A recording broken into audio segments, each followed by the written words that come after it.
নমস্কাৰ সমূহ ৰাইজলৈ। আজি বহু দিনৰ পাছত পুনৰ এটি নতুন ভিডিঅ' লৈ আপোনালোকৰ কাষলৈ আহিছোঁ। মই এতিয়া উপস্থিত আছোঁ মাকুম বালিজান নে কি বুলি কৈ পাহৰিছোঁ। যি হ'লেও আমাৰ ইয়াত মৰাণ মহোৎসৱ 4দিনীয়া কাৰ্যসূচী পতা হৈছে আজি দৈনিক দিন, আৰু মই সকলো দৃশ্য হয়তো দেখুৱাব নোৱাৰিম আৰু ইমান ভালদৰে আমাৰ হিষ্ট্ৰী বৰ্ণনা কৰিব নোৱাৰিম। হ'লেও আমাৰ উপপুৰুষে কেনেদৰে জীৱন যাপন কৰিছিল আৰু আমাৰ বাসস্থানবোৰ কেনেদৰে বনাইছিল তাকে অলপ দেখুৱাবলৈ চেষ্টা কৰিম। এই বংশৰ মানুহবোৰে স্বতঃস্ফূৰ্তভাৱে আহি নিজৰ যিটো আৰ্হিম মৰাণসকলে যিদৰে বসবাস কৰিছিল তাৰ এটা মডেল ঘৰ বনাইছে, আৰু আমি ইয়াত এখন গাঁও প্ৰতিষ্ঠা কৰিব বিচাৰিছোঁ।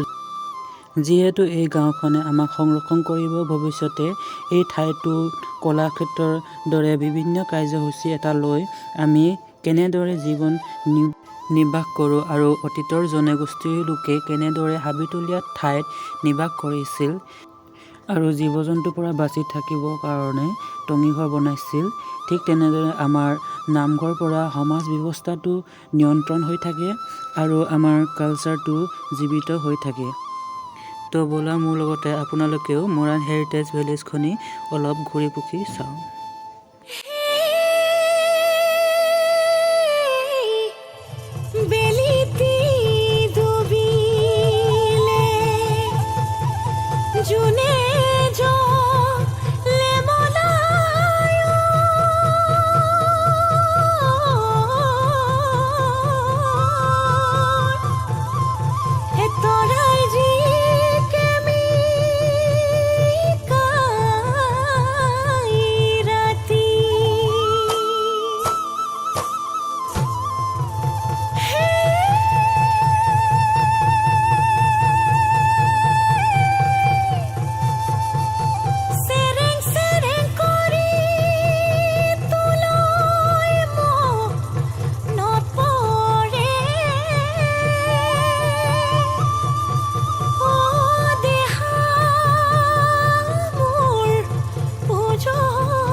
আৰু আহি মই মোৰ পৰিয়ালৰ বংশৰ ঘৰ পালোহি। মই 10 চলীয়া বংশ হয়। ইয়াৰ সম্বন্ধত বৰমা ক'ব লাগে। মোৰ পৰিচয় সুধিলে মই অৰুণাচলৰ পৰা আহিছোঁ, খোপাটনি গাঁও। মোৰ এই পৰিচয় ভালদৰে দিলোঁ, তেখেতলোকৰ লগত ভালদৰে কথা পাতিলোঁ, চাহ চিনাকি হ'লোঁ। কথা পাতি এতিয়া পুনৰ এবাৰ ইয়াৰ পৰা ওলাই গৈছোঁ আৰু কি আছে ইয়াৰ পৰা চাবলৈ চেষ্টা কৰিম, আপোনালোকতো দেখাব চেষ্টা কৰিম।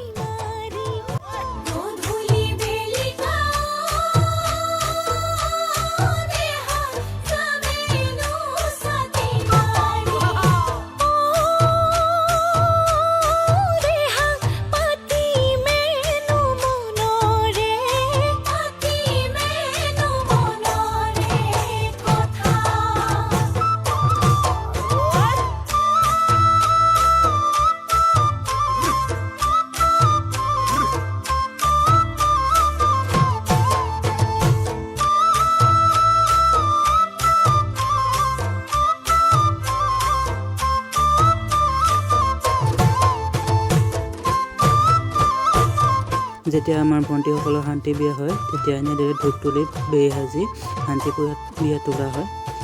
আৰু শান্তি বিয়াখন চোৱা বিয়া বুলিও জনা যায়। সেই অনুসৰি নিয়মবোৰ ভালদৰে নাজানো। আৰু এইটো গেলাঘাটল বংশ হয়। গেলাঘাটল যিহেতু এটা ডাঙৰ বংশ বুলি জনা যায়, সেইকাৰণে ইয়াৰ ঘৰটোৰ পেটাৰ্ণটো ডিজাইনটো অলপ বেলেগ, বিভিন্ন ধৰণৰ। এখন তাঁতৰ শাল আইতাসকলে, আমাৰ বাই ভনীসকলে তাঁত বয়। এইটো ভঁৰাল হয়। যিমান পাৰোঁ দেখাবলৈ চেষ্টা কৰিলোঁ, আৰু বহুত বস্তু থাকি গ'ল দেখাবলৈ। তো এতিয়া ঘূৰি পকি আহি এইপিনে বজাৰ পিনে আহিলোঁ। বজাৰত কিনো এনেই ঘূৰিলোঁ, চালোঁ, ফুৰিলোঁ। এনেকেই গধূলি হৈ এতিয়া যাবলৈ সময় হ'ল।